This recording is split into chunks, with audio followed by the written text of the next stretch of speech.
Is this the most disturbing painting ever created? Today we're analyzing Pietro Pajetta's 1896 painting, The Hatred. Oh, yes. If you enjoy listening to AI do things like this, please like and comment. Yes, please. To help us understand this work, we have an expert with us today. Hello. Let's dive in. Pietro Pajetta, who was he?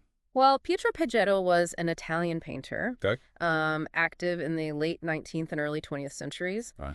He was known for genre paintings, Genre paintings. often portraying scenes from rustic life and animals. So like farm life animals. Yeah, very idyllic scenes. Okay. The Hatred is a departure from those idyllic scenes. Interesting. It's a somber psychological drama, Okay. inspired by Lorenzo Stacchetti's chilling poem, Song of Hate. So this poem is really the key to understanding the painting. Yes, Stacchetti's poem, it tells a story of a man driven to madness. Correct. Driven to madness by his unrequited love for a woman. Unrequited love.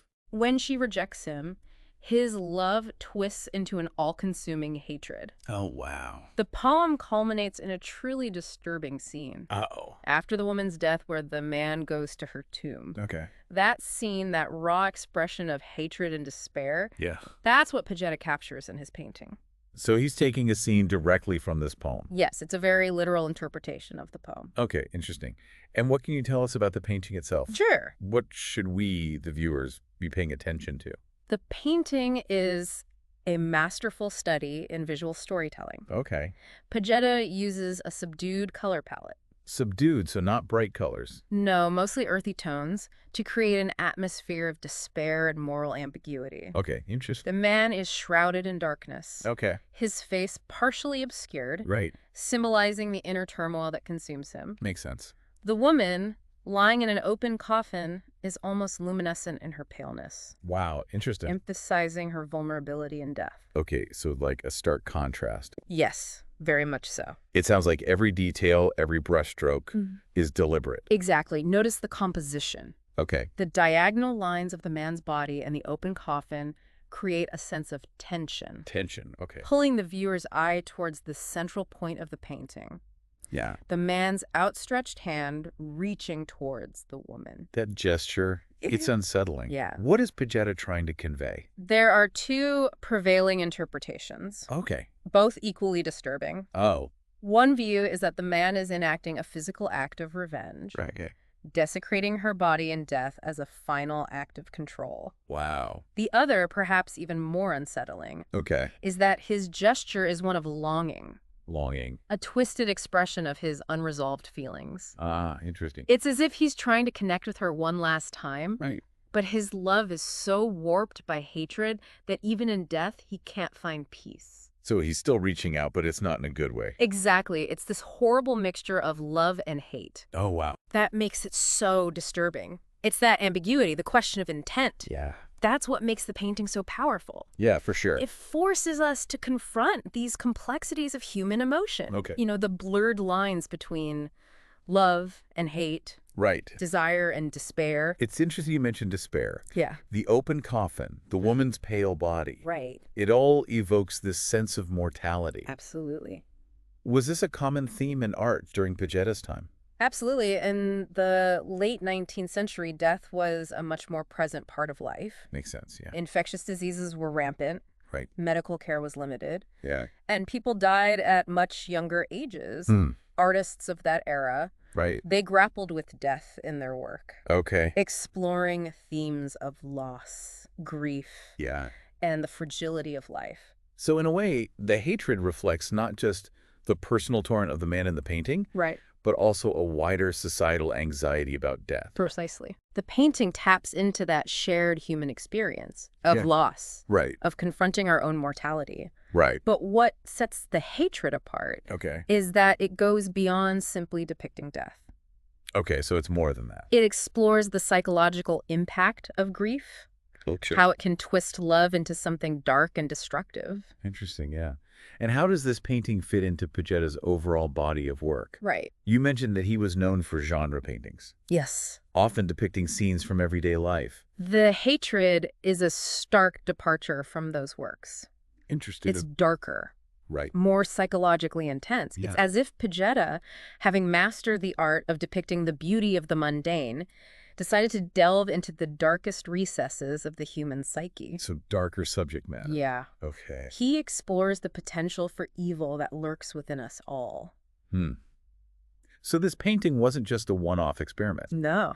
It represents a deliberate choice to confront these uncomfortable truths about human nature. Yes, and I believe it also reflects the broader artistic trends of the time.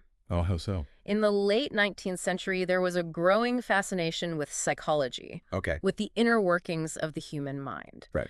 Artists like Pajetta weren't content to simply depict the surface of things. Okay. They wanted to delve deeper, Yeah. to explore the hidden motivations Okay. and desires that drive human behavior. It makes you wonder if Pajetta himself experienced something that inspired him to create such a disturbing work of art. We can only speculate, of course, but art often serves as a way for artists to process their own experiences, Right. to work through difficult emotions. Okay. It's possible that Pajetta, like the man in his painting, had his own struggles with love, loss, Yeah. and the darker aspects of human nature. The Hatred is a difficult painting to look at, Yes. but it's also hard to look away. Right. It has this strange power to both repel and fascinate the viewer. That's the mark of a truly great work of art. Oh. It challenges us, provokes us, Yeah. and forces us to confront uncomfortable truths. About ourselves Yes. and the world around us. Exactly. So circling back to our original question, is The Hatred the most disturbing painting ever created? That's a subjective question, of course. Right. But there's no denying that it's a powerful and unsettling work of art. Okay. It lingers in the mind long after you've seen it, Right. forcing you to confront the darkest corners of the human psyche. And that perhaps is what makes it so disturbing. Yeah. It's a reminder that the capacity for hatred and cruelty exists within us all. It also raises a question Yeah. about the relationship between art and morality. Okay. Can a work of art, Yeah. can a work of art be considered immoral just because it depicts something disturbing? That's a question that has been debated for centuries. Yeah. Some people believe that art Right. should only depict beauty and virtue, Yeah. uplift, Mhm. and inspire. Right. Others argue that art has a responsibility to reflect the full spectrum of human experience, Exactly. even the dark Yeah. and unsettling aspects. I tend to agree with that latter view. Okay. Art, at its best, should challenge us, Right. provoke us, and make us think differently Yeah, about ourselves and the world around us. for sure. And sometimes that means confronting uncomfortable truths. Like the truth that love can turn to hate, Yes. grief can lead to despair, Exactly. and that even the most civilized among us Right. are capable of acts of cruelty. The hatred doesn't shy away from those truths. Yeah. It presents them in all their rawness and complexity. Right. And in doing so, it forces us to ask ourselves some difficult questions. Like what? What are the limits of human emotion? What happens when those limits are crossed? And how can we prevent ourselves from succumbing to the same darkness that consumes the man in the painting?